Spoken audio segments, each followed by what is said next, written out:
to'yda muborakligini qarang.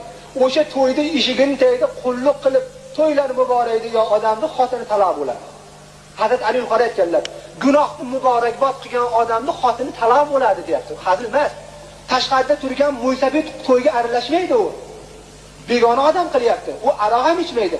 Tashqarida turib gunohni bular qilaveradi, xushishlarni gunohga taklif qilayotgan uchun kofir bo'laveradi. Oson ish bu qarang.